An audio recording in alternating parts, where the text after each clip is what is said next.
What up, my devil? Sensei Tutum here with another video for you on my Thursday trading series. So what we like to focus on, if you're not sure, is just trades, setting up, post-mortem, in process, and just talk about trading in general. Not necessarily looking at the forecast of the market or the chart, which is what you generally get from this channel from Sam, looking at where things could go. He shows you different forms of analysis and things like that you can use on your chart. I sort of stick to what is the Trade Devil's system, or the pillars of our analysis techniques, which happens to be my pillars.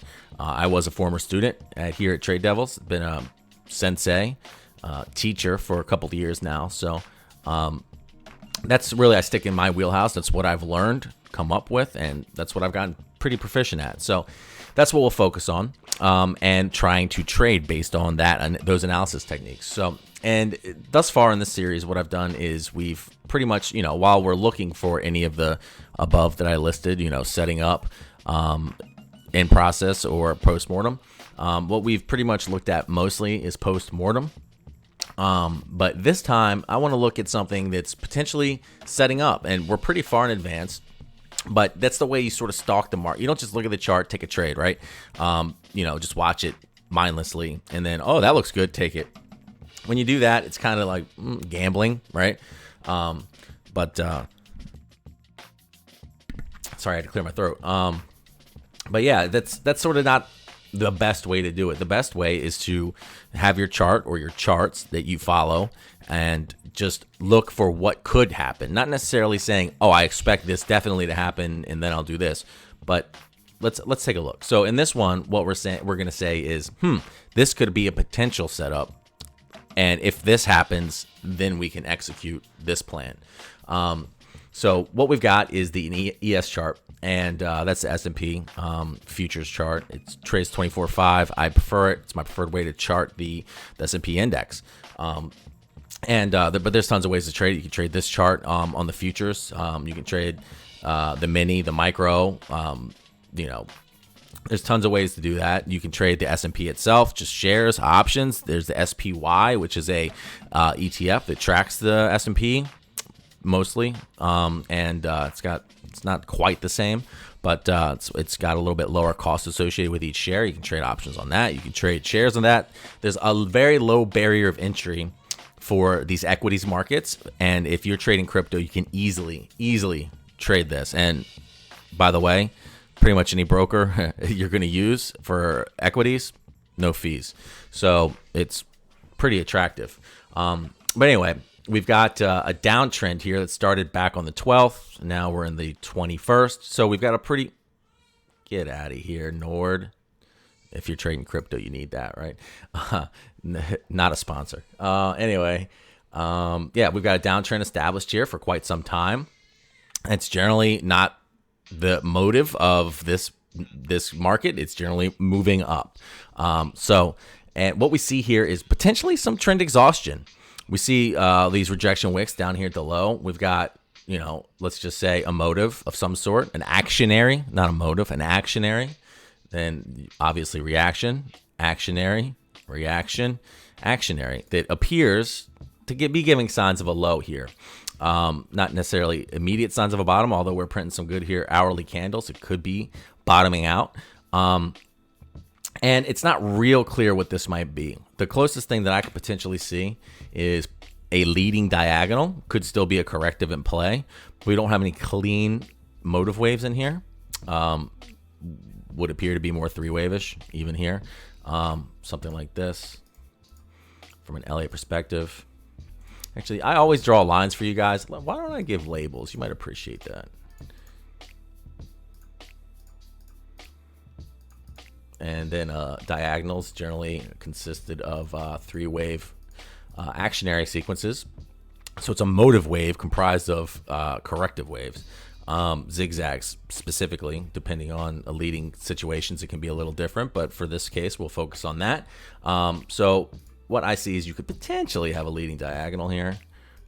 Again, there's other options. It's unclear. Leading diagonals, I like to tell the members, they're schoolyard bullies. They'll beat you up, take your lunch money. Be careful.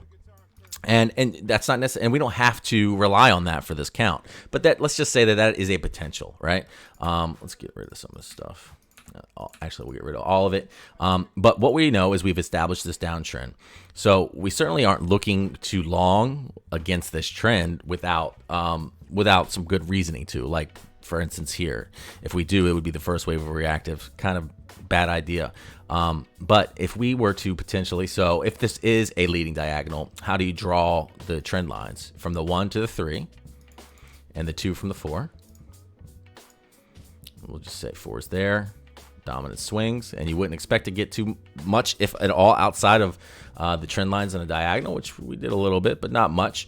And in a leading variety, you'll often find that you underthrow or don't quite reach this trend line. In an ending diagonal, you'll often overthrow it. But you like to get close to it one way or another, which we've done. So we have this established, and this also works as a nice downtrend line for this downward move.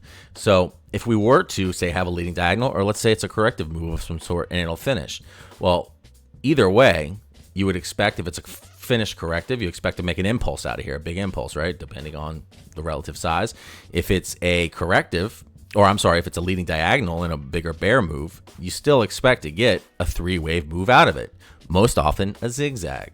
So what we'll look for is a potential for a reversal here that will then hopefully break this downtrend line in a nice motive wave. If that happens, we'll know, okay, again, a nice motive wave. You want to be clear on that, that we will then, it's market is fractal, right?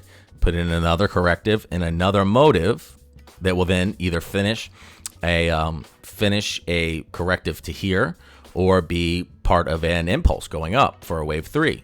So you could potentially just wait for this to break, come down, hit your high probability areas for a wave 2. Doesn't always happen for you in these markets, equities especially.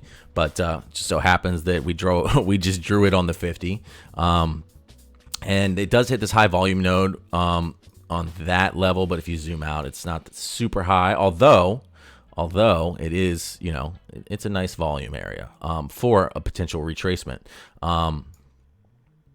If you were to break through it, because it's obviously going to take some force, which is an exhausted trim down. And set the Elliott aside here. What do you see? You see strong move down, strong reactive move. Strong move down, but not as strong as the other. Reactive move, not as strong as the last. And then so far, another move down that has then gotten even smaller than the last move down. So you're starting to see exhaustion, right? And if we come check on our momentum indicators, say the ultimate RSI, let's get the slow stotch out of here for now. Ultimate RSI formed a low on the RSI there, and we've made a lower low in price, but a higher low on the indicator. So this is what we would call a bullish divergence between these two pivots.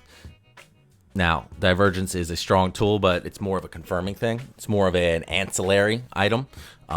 Markets can diverge for quite a long time before it comes to fruition, so you don't want to act just on divergence. But we have the exhausting motive down or move down, the divergence. We've got the strong wicks.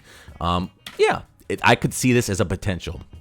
I'm not saying that this is my primary, that this is what I'm expecting. However, if I get a motive out of it, I would expect some follow through for another move out. So you can take, let's just say it sets up like this, and you just trade simply before, worst case scenario, that it is a zigzag as opposed to a wave 3 or an impulse in play, which a wave 3 goes up, typically extends.